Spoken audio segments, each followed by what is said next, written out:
The corridors of the Oriental Star felt like they were closing in. A thick fog had swallowed the Yangtze, muffling every sound and turning the cruise ship into a ghost ship, adrift in a sea of whispers and nervous glances. I, Lin Ruoxi, made my way back to Suite 1201 alone. The captain had given me limited access, a chance to gather my observation notes. The room was a snapshot of the moment everything changed.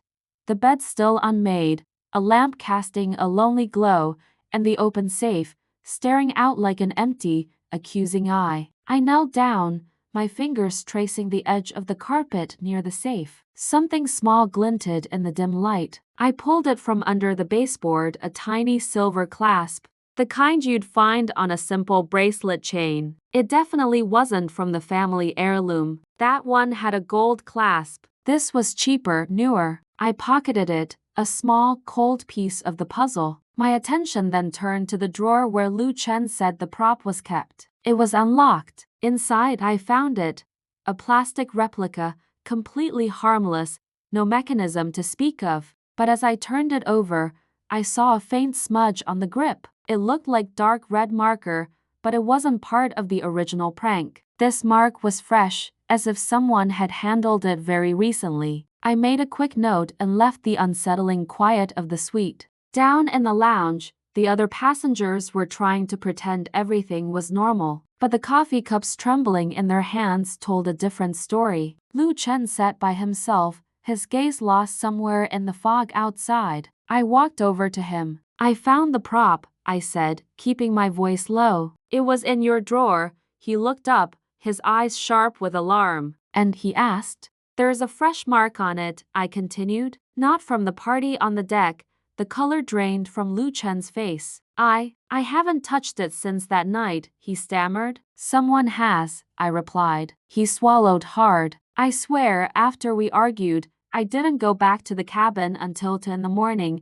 I watched him closely. "Your keycard log only shows one entry at 10:42, I pointed out. "But electronic locks can be bypassed with certain card staff overrides, for example." His eyes widened in disbelief. "You think someone used my card?" "I think someone knew how to move around this ship without leaving a digital trail." Across the room, Yi Wei was staring at her phone. The signal had flickered back to life for a few precious minutes. She froze on a single frame from her midnight live stream. There, in the reflection of the window behind her, was a shadow of figure moving on the deck outside. She looked up, and her eyes met mine. She walked over. "You saw it too, didn't you?" Yi Wei asked, her voice barely a whisper. "The shadow?" "Yes, it wasn't me," she said quickly. "I was facing the camera the whole time," I nodded. "I believe you, but someone was out there." Around 1 a.m., the same time we heard that unusual sound, Yi Wei leaned in closer. "You should check on Sujia. She's been avoiding everyone since this morning."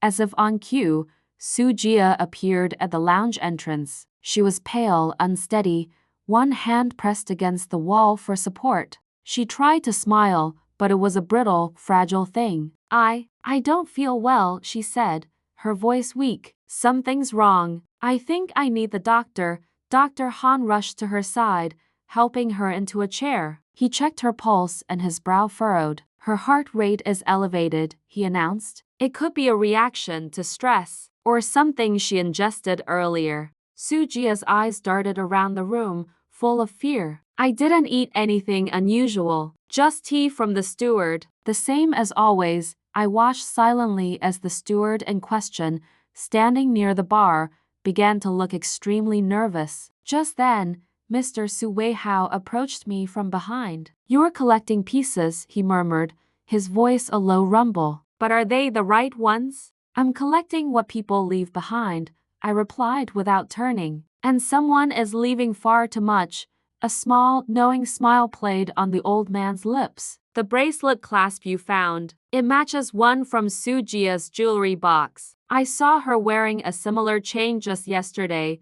I didn't respond.